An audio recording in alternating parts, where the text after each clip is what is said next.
Bismillahirrahmanirrahim. Assalamualaikum warahmatullahi wabarakatuh. Perkenalkan, nama saya Dianti Wahyuni dari Universitas Mataram, mahasiswa pendidikan kimia.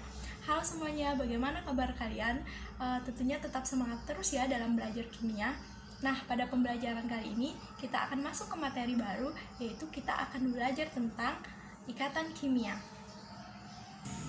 Nah, sebelum kita belajar apa saja sih ikatan kimia itu?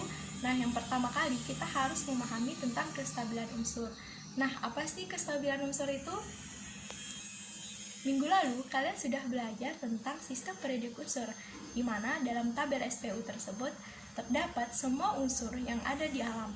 Nah, perlu kalian ketahui bahwa unsur-unsur yang ada di alam ini ada yang bersifat stabil dan ada yang bersifat tidak stabil, di mana unsur yang bersifat tidak stabil tersebut ditemukan dalam bentuk senyawa. Nah, apa saja sih unsur yang bersifat stabil? Yaitu unsur yang berada di golongan gas mulia, yaitu golongan 8A. Apa saja sih unsur tersebut? Ada helium, kemudian ada neon, ada argon, ada kripton, ada xenon, dan ada radon. Kemudian unsur yang tidak stabil yaitu unsur-unsur yang lainnya. Nah, kenapa sih unsur-unsur tersebut dikatakan stabil? Karena unsur-unsur tersebut ditemukan di alam ini yaitu dalam keadaan iner, yaitu tidak berikatan dengan unsur yang lainnya, di mana ada ditemukan gas helium yang berdiri sendiri, kemudian ada gas neon, kemudian ada gas argon juga. Nah, bagaimana sih kestabilan unsur-unsur dari gas mulia tersebut? Mari kita lihat konfigurasi elektronnya. Jadi yang pertama ada atom helium dengan nomor atom 2 dengan konfigurasi elektron 2.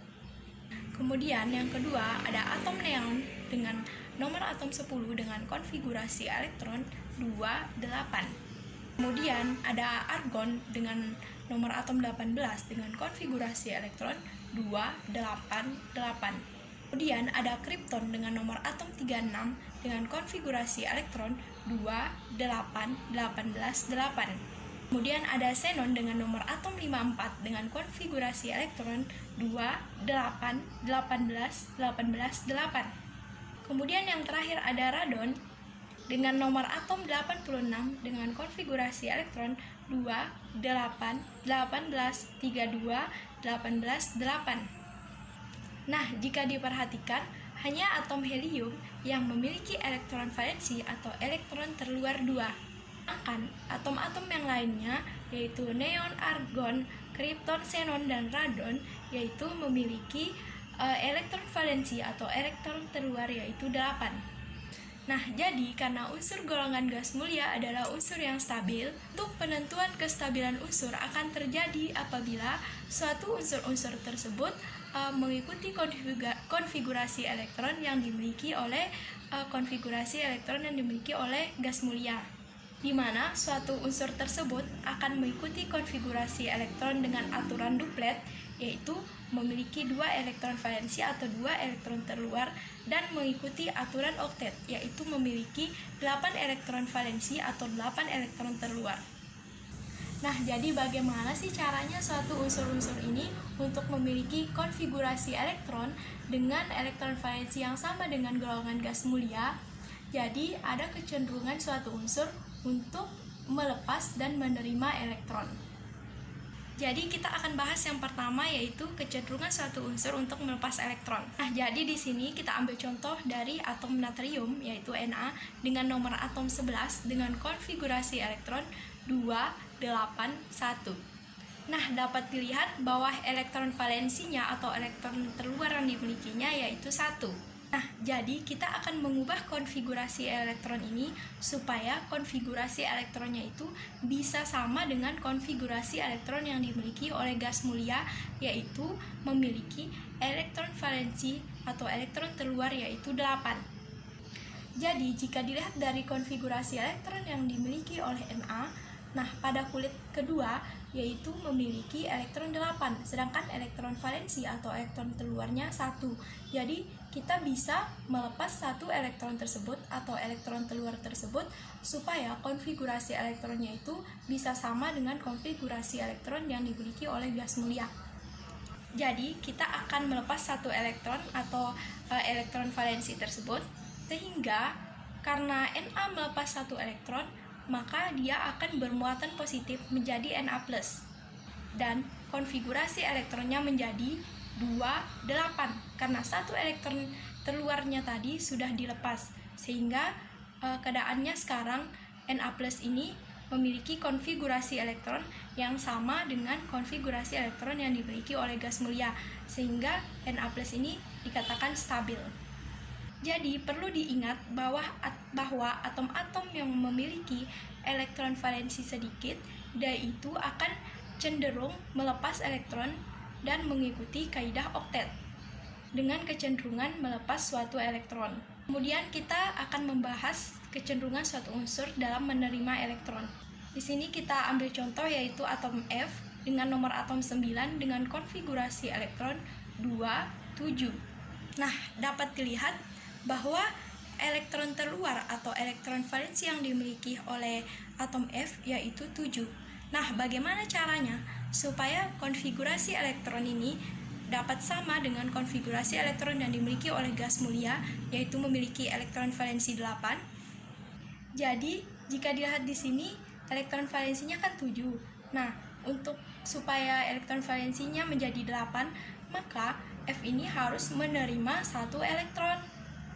Karena F menerima elektron, maka F ini akan bermuatan negatif dengan konfigurasi elektron yaitu 2, 8, di mana 7 itu karena menerima satu elektron sehingga elektronnya bertambah, sehingga elektron valensi atau elektron terluar yang dimiliki yaitu 8. Jadi bisa kita lihat bahwa F- memiliki konfigurasi elektron yang sama dengan konfigurasi elektron yang dimiliki oleh gas mulia, yaitu dengan memiliki elektron valensi 8. Jadi F ini akan stabil dalam keadaan F-. Jadi perlu diingat lagi bahwa atom-atom yang memiliki elektron valensi banyak, maka dia itu memiliki kecenderungan mengikuti kaidah oktet dengan menerima elektron. Jadi sampai di sini sudah paham ya tentang kestabilan unsur. Nah, kemudian kita akan masuk ke pembahasan yang kedua, yaitu tentang struktur Lewis. Lewis mengatakan bahwa penggambaran suatu distribusi elektron dalam suatu struktur molekul yaitu menggunakan tanda elektron, yaitu berupa tanda titik atau tanda silang. Nah, bagaimana sih penggambaran struktur Lewis ini? Jadi yang pertama dapat dilihat bahwa kita memiliki atom Na dengan nomor atom 11, maka kita akan buat konfigurasi elektronnya yaitu 2, 8, 1.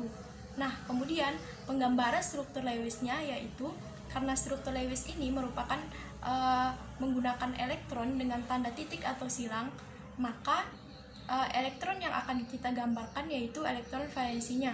Karena Na memiliki satu elektron valensi, maka pada atom Na hanya perlu digambarkan satu titik. Kemudian yang kedua ada atom neon atau Ne dengan nomor atom 10 dengan konfigurasi elektron yaitu 2, 8. Kemudian struktur Lewisnya yaitu Ne. Kemudian kita akan membuat 8 titik, yaitu karena Ne ini dia memiliki elektron valensi 8.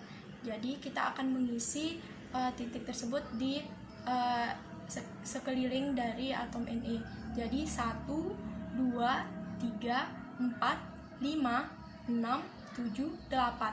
Jadi perlu diingat bahwa dalam penggambaran struktur Lewis ini, untuk penggambaran tanda-tandanya harus digambar satu-satu atau harus diisi satu-satu dulu. Sehingga dapat dilihat dari struktur Lewisnya, karena Ne memiliki 8 elektron valensi, maka pada struktur Lewisnya Ne memiliki 8 titik. Kemudian ada atom H atau hidrogen dengan nomor atom 1, maka konfigurasi elektronnya yaitu 1, maka elektron valensinya juga 1, maka si H ini dia memiliki 1 titik. Kemudian yang terakhir adalah atom oksigen yaitu O dengan nomor atom 8 dengan konfigurasi elektron yaitu 2, 6, kemudian struktur Lewisnya yaitu 1, 2, 3, 4, 5, 6. Nah, jadi dalam penggambaran struktur Lewis itu perlu diingat bahwa tanda yang digunakan yaitu tanda titik atau tanda silang. Kemudian aturan dalam penggambaran titik itu yaitu harus digambar di sekelilingnya dulu satu-satu, baru diikuti oleh pasangan elektronnya. Nah, jadi bagaimana, sudah paham kan tentang kestabilan unsur dan struktur Lewis? Insya Allah bakal paham ya teman-teman. Nah, jadi untuk pertemuan selanjutnya kita akan mempelajari jenis dari ikatan kimia. Nah, silakan kalian baca tentang ikatan ion, kemudian ikatan kovalen, ikatan logam, ikatan kovalen rangkap, dan ikatan kovalen koordinasi. Jadi dalam pembelajaran hari ini kita sudah bisa memahami tentang kestabilan unsur dan struktur Lewis. Nah, untuk pertemuan selanjutnya silahkan kalian pelajari tentang ikatan-ikatan kimia yang sudah saya sebutkan tadi. Nah, jika ada pertanyaan silahkan kalian menghubungi saya melalui WA atau email.